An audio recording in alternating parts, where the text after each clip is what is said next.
Hello students, कैसे हैं आप लोग। देखिए, आज हम बात करेंगे प्रिंसिपल ऑफ मैनेजमेंट के बारे में। ये बिजनेस स्टडीज़ का एक चैप्टर है क्लास 12th का, और ये एक रिक्वेस्टेड वीडियो है। Okay students, management is necessary for all organisations respective of size, nature and function.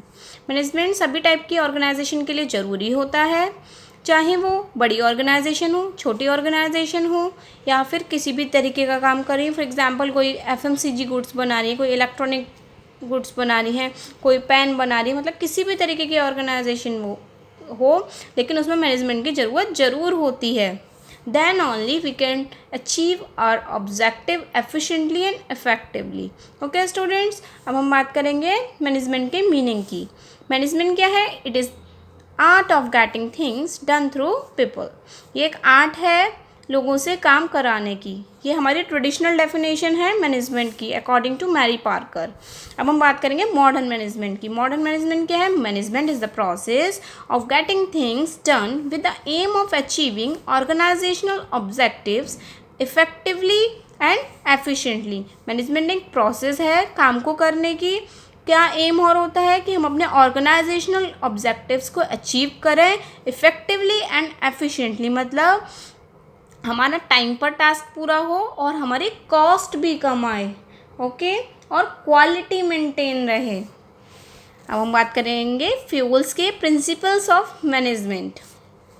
Henry Fayol was born in France in 1841. He got degree in mining engineering in 1860 and starting working as engineer in a coal mining company. Henry Fayol जो थे वो born हुए 1841 में France में, और वो एक engineer थे, और एज ए इंजीनियर उन्होंने 1860 में अपनी डिग्री उन्हें मिली, और उसके बाद उन्होंने as a engineer coal mining company में वो काम करने लगे।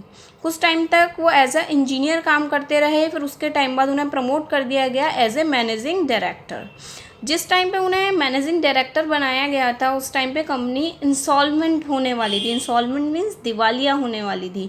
तो उनके लिए मैनेजिंग डायरेक्टर बनना अपने आप में बहुत ही टिपिकल टास्क रहा होगा उस टाइम, क्योंकि जब हमारी कंपनी दिवालिया होने वाली है उस टाइम पर जो मैनेजिंग डायरेक्टर बने फ्यूल, तो उन्होंने क्या करा, अपने मैनेजमेंट के कुछ प्रिंसिपल्स बनाए और उन प्रिंसिपल्स को अपने ऑर्गेनाइजेशन में फॉलो करा, और अपने यहाँ जितने भी एम्प्लॉयर्स थे उन लोगों को बोला कि आप लोग इन प्रिंसिपल्स के अकॉर्डिंग ही काम करेंगे। तो उसका रिज़ल्ट क्या हुआ? उसका रिज़ल्ट ये हुआ, बहुत जल्दी ही उन्होंने इंसॉल्वेंट वाली सिचुएशन से अपनी ऑर्गेनाइजेशन को निकाल लिया, और बेस्ट कोल माइनिंग ऑर्गेनाइजेशंस में उनका नाम गिना जाने लगा। के स्टूडेंट्स, तो हम पढ़ेंगे फ्यूल्स के प्रिंसिपल्स ऑफ मैनेजमेंट। फ्यूल को father of principle of management भी कहा जाता है। उन्होंने बोला मैनेजमेंट एक प्रोसेस है। मैनेजमेंट प्रोसेस, ये एक बहुत इंपॉर्टेंट क्वेश्चन है। ये शॉर्ट क्वेश्चन और लॉन्ग क्वेश्चन दोनों में आ सकता है, ठीक है। पॉज डीसी, आप इस तरीके से इसे लर्न कर सकते हैं। मैं आपको बताती हूँ। P for planning, O for organising, S for staffing, D for directing and C for controlling. Okay, it is a process, it is a step by step process. उन्होंने बोला कि हमें ये प्रोसेस को फॉलो करना होगा so that we can do our work effectively and efficiently. Okay students, he developed 14 principles of management. उन्होंने कितने प्रिंसिपल डेवलप करे थे? 14 प्रिंसिपल ऑफ मैनेजमेंट। अब हम पढ़ेंगे फ्यूल्स के प्रिंसिपल। फर्स्ट है हमारा division of work. Division of work, he advocated whole work to be divided into the small tasks or units and then be assigned according to the capability and qualification and experience। उन्होंने क्या करा कि हमारा जो भी काम है उन्हें हम डिवाइड कर देंगे। जैसे हमारी एक ऑर्गेनाइजेशन है, तो ऑर्गेनाइजेशन में मशीनरी पर जो काम करेंगे वो हमारे एम्प्लॉयज़ अलग होंगे, है ना। जो हमारा मार्केटिंग का काम कर रहे होंगे वो हमारे एम्प्लॉयर्स अलग होंगे, और जो पेपर वर्क कर रहे होंगे वो हमारे एम्प्लॉयर्स अलग होंगे। तो देखिए क्या होगा, जब कोई इंसान एक काम बार बार करता रहता है, उसका पॉजिटिव इफेक्ट क्या होता है भाई? देखिए मशीनरी पे काम कर रहे हैं एम्प्लॉयज़ लास्ट 5 ईयर्स से, तो उसका हमें पॉजिटिव इफेक्ट क्या मिलेगा कि वो अपने काम में एक तो एफिशिएंट हो जाएंगे, स्पेशलाइज्ड हो जाएंगे, उनकी एफिशिएंसी इम्प्रूव हो जाएगी ना। तो क्या कहा उन्होंने, फ्यूल ने, कि हमें अपने काम को डिवाइड कर देना चाहिए कुछ स्मॉल यूनिट्स में, टास्क में, और इस तरीके से डिवाइड करना चाहिए कि जो हमारे ऑर्गेनाइजेशन में एम्प्लॉयर्स और एम्प्लॉय काम कर रहे हैं वो अपने क्वालिफिकेशन का, कैपेबिलिटी का मैक्सिमम यूटिलाइजेशन कर पाएँ।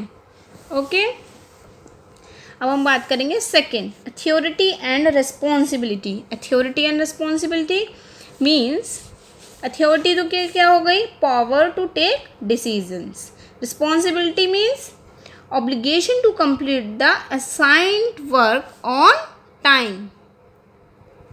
कंप्लीट करें हम अपने काम को, जो भी हमें काम दिया गया है टाइम पर उसे कंप्लीट करें। ओके स्टूडेंट्स, तो उसके पॉजिटिव इफेक्ट हमें क्या देखने को मिले, क्या मिले कि कोई भी अपनी अथॉरिटी का एक तो मिसयूज़ नहीं कर रहा है, और रिस्पॉन्सिबिलिटी में कैसे कि ऑन टाइम हम काम कर रहे हैं without any kind of delay. भाई अथॉरिटी है उनके पास डिसीजन लेने की, और रिस्पॉन्सिबिलिटी ये है कि हमें टाइम पर अपना काम कंप्लीट करके देना है। ओके स्टूडेंट्स, अब हम बात करेंगे डिसिप्लिन। फ्यूल ने कहा हमारी ऑर्गेनाइजेशन के अंदर डिसिप्लिन होना बहुत ज़रूरी है। अगर डिसिप्लिन नहीं होगा तो हम अपने ऑर्गेनाइजेशन के गोल्स को अचीव नहीं कर पाएंगे, है ना। तो discipline it refers to general rules regulation for systematic working in an organisation, both superior and subordinate follow discipline. उन्होंने बोला कि जो हमारी ऑर्गेनाइजेशन के रूल हैं, फॉर एग्जांपल हमारा काम करने का तरीका है, हमें इस चैन के अकॉर्डिंग काम करना है, फर्स्ट सेकंड थर्ड फोर्थ, तो हम इसी तरीके से काम करेंगे, चाहे वो कोई भी सुपीरियर हो या सबॉर्डिनेट हो। ठीक है, तो अगर हमारी ऑर्गेनाइजेशन में डिसिप्लिन होगा तो सभी को एक तो रूल फॉलो करने होंगे, रूल फॉलो करेंगे तो एक किसी तरीके की कोई प्रॉब्लम नहीं आएगी, क्योंकि सबको उसी तरीके से ही काम करना है, उसी स्टेप्स को फॉलो करते हुए ही काम करना है। तो क्या होगा, हमारी ऑर्गेनाइजेशन की जो वर्किंग होगी वो सिस्टमैटिक होगी और एफिशिएंसी भी हमारे एम्प्लॉयज़ की इंक्रीज़ होगी। अब हम बात करेंगे unity of command. Unity of command, देखिए यूनिटी ऑफ कमांड उन्होंने बोला कि an employee should receive orders from one boss only. उन्होंने क्या बोला कि हमारे ऑर्गेनाइजेशन में जितने भी एम्प्लॉयज़ काम कर रहे हैं उन्हें वन टाइम में वन ही जो सुपीरियर होंगे वो ऑर्डर देंगे। फॉर एग्जांपल हमारी ये ऑर्गेनाइजेशन है, ओके स्टूडेंट्स, जब ये हमारी ऑर्गेनाइजेशन है इसमें ये हमारे सुपीरियर्स हैं ए बी सी, अब ये अलग अलग ऑर्डर देंगे अपने एम्प्लॉयज़ को, तो क्या होगा, नेगेटिव इफेक्ट पड़ेगा। वो जो काम कर रहे होंगे वो भी काम ठीक से नहीं कर पाएंगे, और फिर वो तीनों की जब सुनेंगे तो जो मेन ऑब्जेक्टिव है उससे भी वो भटक जाएंगे। तो हमारी ऑर्गेनाइजेशन में जो, अब ये बात हो गई पूरी ऑर्गेनाइजेशन की, अगर हमारी ऑर्गेनाइजेशन में ऐसा होगा कि सिर्फ एक ही बॉस अपने सबॉर्डिनेट्स को ऑर्डर दे सकता है, तो वो लोग, एक तो उन लोगों को क्लियर रहेगा कि हमारा क्या गोल है, उनके दिमाग में किसी तरीके का कोई कन्फ्यूज़न नहीं रहेगा, है ना स्टूडेंट्स, और हमारा डिसिप्लिन भी मेंटेन रहेगा, कोई ईगो क्लैश नहीं होगी और इम्प्रूव होगी हमारी एफिशिएंसी। ओके स्टूडेंट्स, अब हम बात करेंगे unity of direction. Unity of direction, one unit means one plan. अब हमारी ये ऑर्गेनाइजेशन है, एच ऑर्गेनाइजेशन है, और ये हमारे इसके सब यूनिट्स हैं। तो सब यूनिट्स का अपना एक प्लान है, इसका प्लान है, इसका प्लान है और इसका प्लान है। और देखिए दोनों सबकी अपनी वर्किंग अलग अलग है। जैसे ये हमारी एच ऑर्गेनाइजेशन है, ये मैन्युफैक्चरिंग यूनिट है, किसकी, कोई भी पार्ट बनाती है तो उसका जो एक पार्ट है वो यहाँ बनता है, एक पार्ट यहाँ बनता है, एक पार्ट यहाँ पर, दोनों आकर के असेंबल होते हैं। तो दोनों का सबका अपना एक अलग वर्किंग है, प्लान अलग है। तो यूनिटी ऑफ डायरेक्शन क्या है, पर हमारी जो ऑर्गेनाइजेशन का मेन ऑब्जेक्टिव है वो क्या है कि एक तो हमें अपना काम टाइम पर कंप्लीट करना है, और हमारी कॉस्ट भी मिनिमम आनी चाहिए। तो हम क्या फॉलो करेंगे, दोनों ये वन प्लान को। वन प्लान क्या कि हमें ऑर्गेनाइजेशन के गोल को अचीव करना है, टाइम पर अचीव करना है और मिनिमम कॉस्ट रखनी है। ओके स्टूडेंट्स, तो अब क्या होगा, एक तो हम अचीव कर पाएंगे ऑर्गेनाइजेशन के गोल को टाइमली, और कोऑर्डिनेशन होगा between the individual and organisational goal. देखिए इंडिविजुअल गोल भी जो पर यूनिट में काम करने वाले एम्प्लॉयज़ हैं उनका गोल और हमारी ऑर्गेनाइजेशन का जो गोल है वो दोनों में कोऑर्डिनेशन होगा। 6th, subordinate of individual interest to general interest, कि achievement of organisational goal, coordination होगा किसमें, इंडिविजुअल में और ऑर्गेनाइजेशनल गोल में। ओके स्टूडेंट्स, भाई देखिए हमारी ऑर्गेनाइजेशन का मेन मोटिव ये है कि हमें टाइम पर अपना टास्क कंप्लीट करना है और हमें अपने फूड्स को सेल करना है ऑन टाइम। ठीक है, तो हमारे जो ऑर्गेनाइजेशन में एम्प्लॉयज़ हैं वो भी अपना काम बहुत अच्छे से करेंगे क्योंकि उन्हें different kind of monetary rewards दिए जाएंगे अगर वो अपना काम टाइम पे करेंगे, है ना स्टूडेंट्स।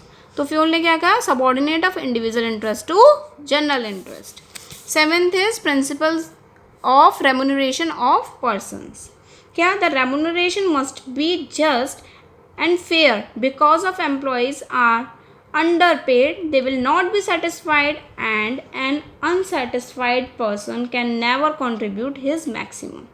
तो क्या उन्होंने बोला कि हमें अपने जो एम्प्लॉयज़ हैं उनको रेम्यूनरेशन ठीक देना चाहिए। रेम्यूनरेशन मीन्स उन्हें जो हम मॉनेटरी बेनिफिट्स देते हैं, उनकी सैलरी, बोनस जो भी हम देते हैं वो हमें उन्हें सेटिस्फैक्ट्री देना चाहिए। अगर उन्हें सेटिस्फैक्ट्री नहीं मिलेंगी चीज़ें, मतलब उन्हें सेटिस्फैक्ट्री वर्किंग कंडीशन नहीं मिल रही है, सेटिस्फैक्ट्री उन्हें मॉनेटरी रिवॉर्ड्स नहीं मिल रहे हैं, नॉन मॉनेटरी रिवॉर्ड्स नहीं मिल रहे हैं, तो क्या होंगे, वो अनसेटिस्फाइड हो जाएंगे और वो अपना काम अच्छे से नहीं करेंगे।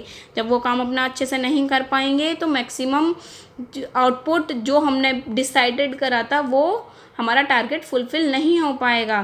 तो उन्होंने बोला, फ्यूल ने, कि हमें अपने एम्प्लॉयज़ को फेयर रेम्यूनरेशन देना चाहिए जिससे कि वो बहुत अच्छे से काम कर पाएँ, मोटिवेट हो पाएँ। ओके स्टूडेंट्स, आज हमने बात करी फर्स्ट 7 प्रिंसिपल्स की। रिमेनिंग 7 हम नेक्स्ट वीडियो में बात करेंगे उसके बारे में। ओके स्टूडेंट्स, अगर आपको कोई भी डाउट है तो आप कमेंट बॉक्स में मुझे कमेंट कर सकते हैं। ओके स्टूडेंट्स, बाकी के हम जो 7 हमारे प्रिंसिपल्स बच रहे हैं उनको बाद में डिस्कस करते हैं। Okay students, thank you.